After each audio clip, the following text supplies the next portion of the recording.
SMA Watts here, and we are in round 2 of Modern Player Run event. We're playing Death in Texas against Socanalis?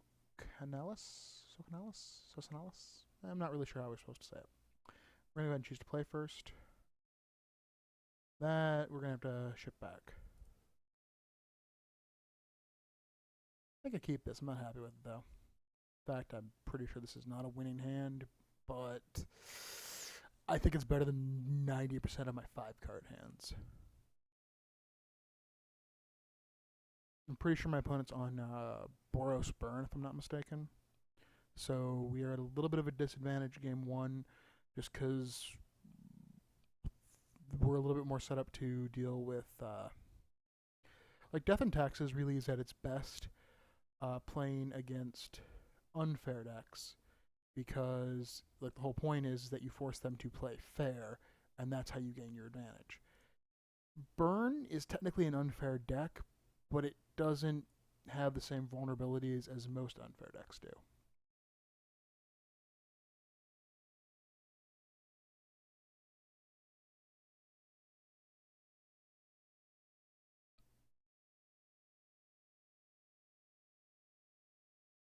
Alright, so when he targets the Rift Bolt at my guy, I'm just going to path it.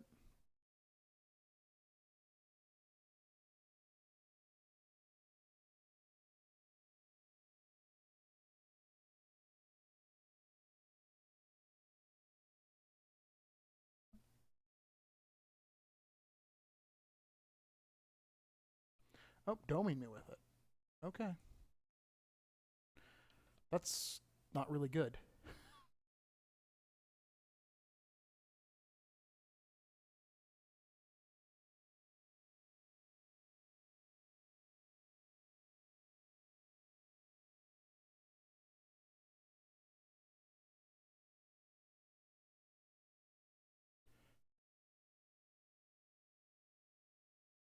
Alright, so my options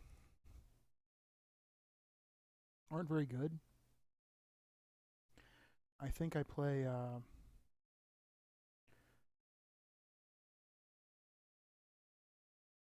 we get Skull Cracked. Oof.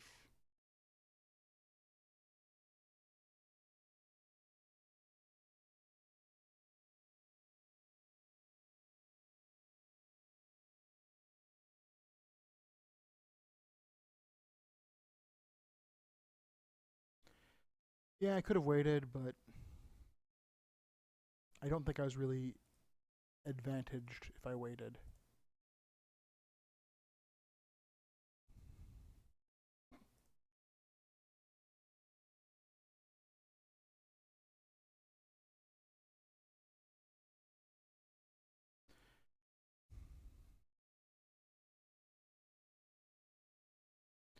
Now, if I get Searing Blooded here, I'll be annoyed. But if I was going to get Searing Blooded, I would have been expected to have been Searing Blooded. Yeah, Flames the Blood Hand. Annoying. It's a race. I still have Aether Vials in my deck, right? I mean, I haven't seen one in quite a while.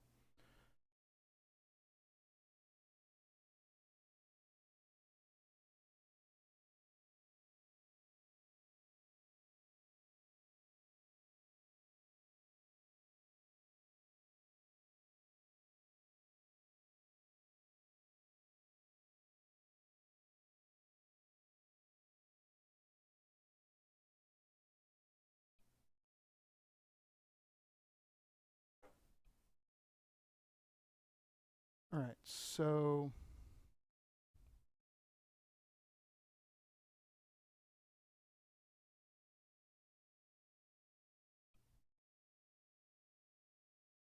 damn it.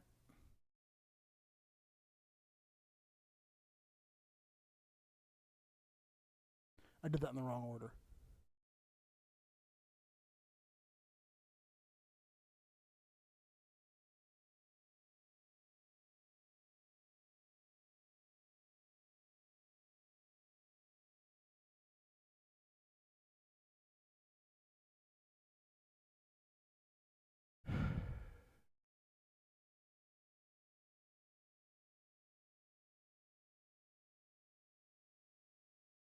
I mean, Taking them down to 2 lands would have been nice.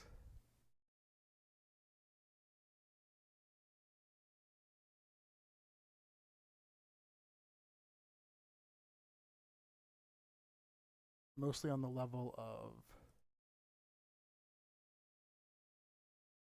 Yeah, Lava Spike. Do they have the other burn spell? I expect them to. And a Skullcrack. Okay. Yep. I mean, I will say, I'm pretty sure this is like one of the kind of worst matchups for Death and Taxes. So, what we bring in a Fiendslayer Paladin, we bring in a Kitchen Finks, we bring in a Nyx Fleece Ram. We take out our Aven Mind Sensors because they're just not very good against them.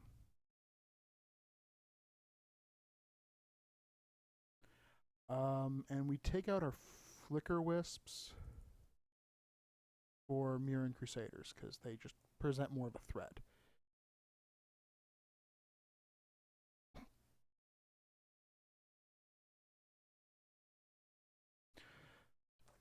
Like if I knew they were playing 8 fetches, I'd bring in the Suppression Fields.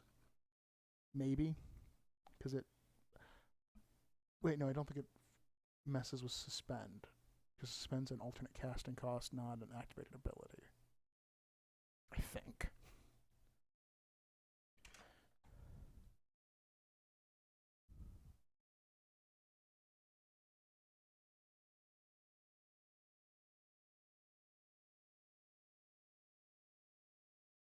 Though they are very much all in burn.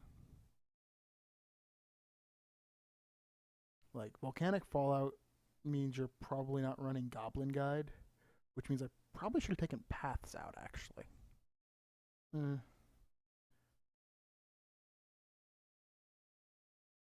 This is a... Oof.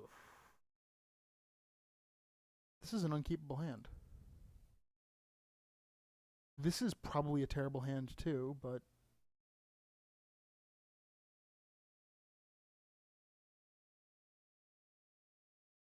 Yeah, I think I have to mulligan this one, too. So... Alright, we're keeping this 5-carder, but... I am not happy. Because unless my top 2 cards are lands, we're probably just dead.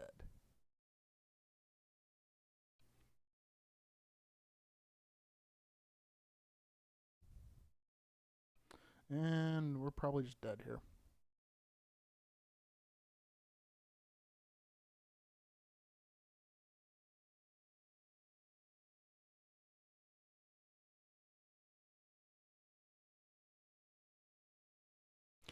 And yeah, if I had taken out Paths to put in my sideboard cards, that would have been that second hand would have actually been really good. During your own second main phase, that's fine, I guess. Realize it's a sorcery and all.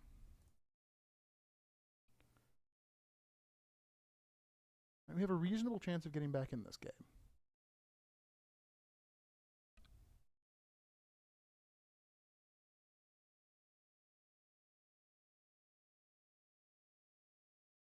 That was not part of it, though.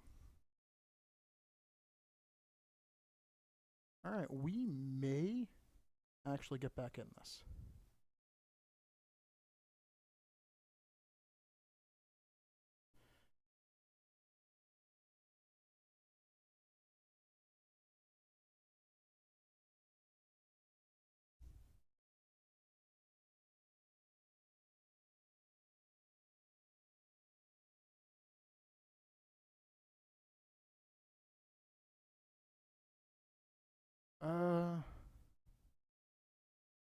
Yeah, Sword of War and Peace.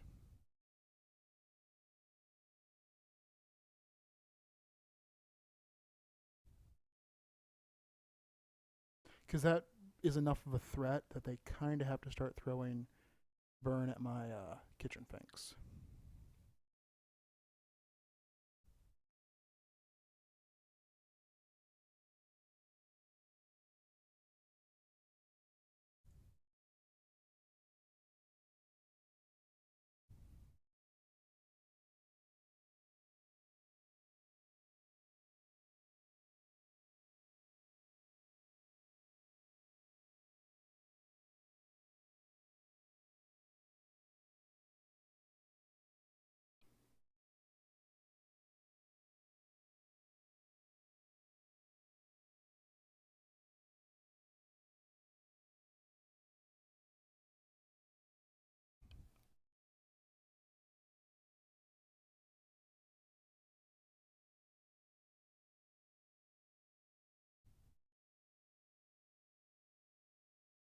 Nothing.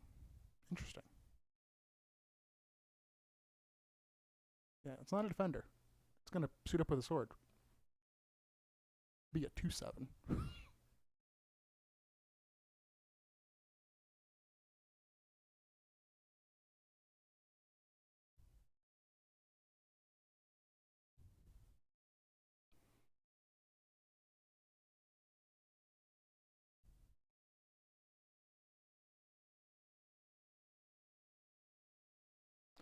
Granted, they drew a lot of land.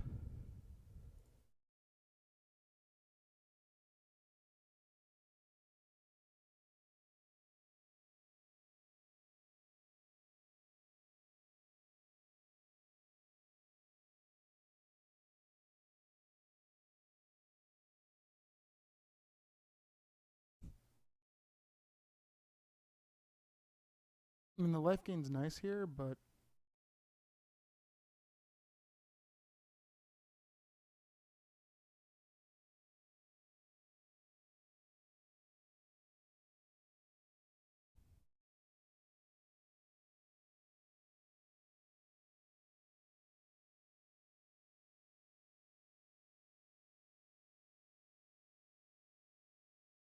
yeah, racing this is actually going to be hard enough because you're about to take 5.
Now, if they have double bolt, I'm just dead. But they did not.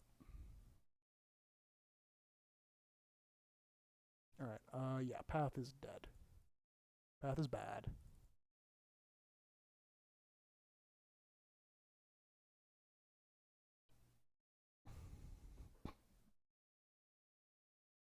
I didn't even think about the fact they weren't even playing Goblin Guide.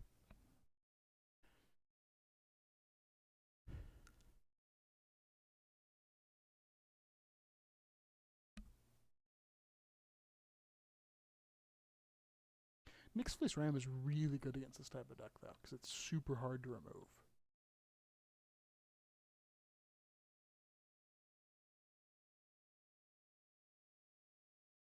I mean, basically, it won the game from a mull to 4.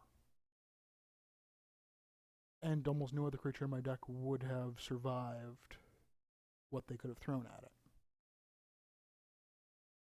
Because Volcanic Fallout plus Searing Blood, which I'm guessing what they had, would have killed any other creature I would have tried to put that sword on.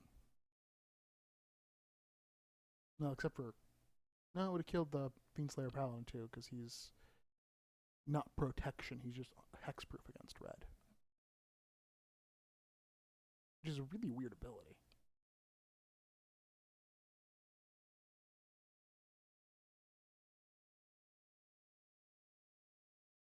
It's also kind of interesting the fact that the burn deck can now run 8 spells that prevent its opponent from gaining life. And those spells do a lot of damage functionally. I mean, that Skullcrack in there that caused me not to be able to gain life from my sword functionally did like 8 damage. Or 7 damage. No, plus the one from Fleet Flame, so yeah, 8. Like, it can be a beating. Like, there are very few 2-mana spells that will ever cause that kind of swing.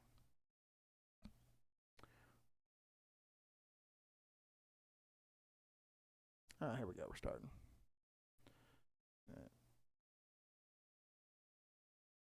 Yeah, I guess this is a keeper.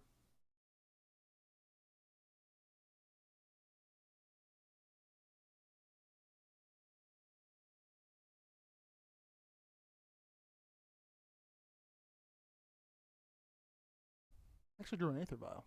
Haven't seen one of those in a while. Haven't seen a vial in a while.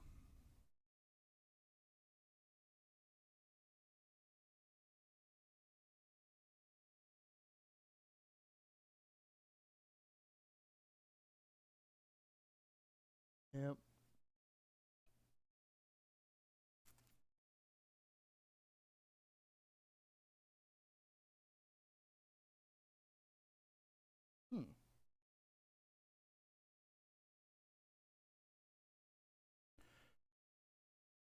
Oh, I guess they sided in their artifact hate. Well, irritating. Especially since their artifact hate also does damage.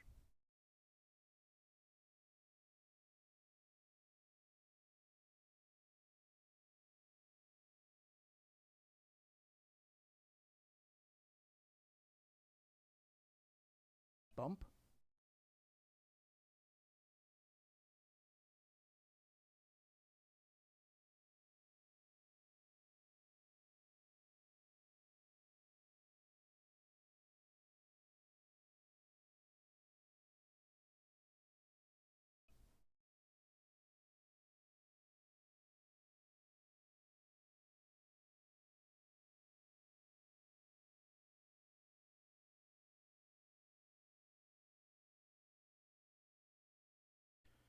Alright, well.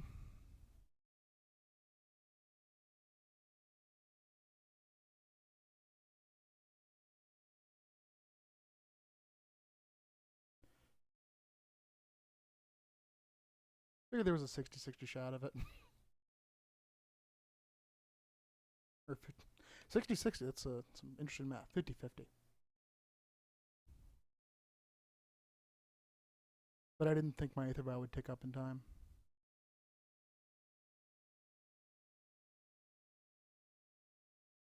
I'm just getting bolted out here. And Lightning Bolt. That was a really, really rock solid draw. Is that turn 3 or turn 4? Wow.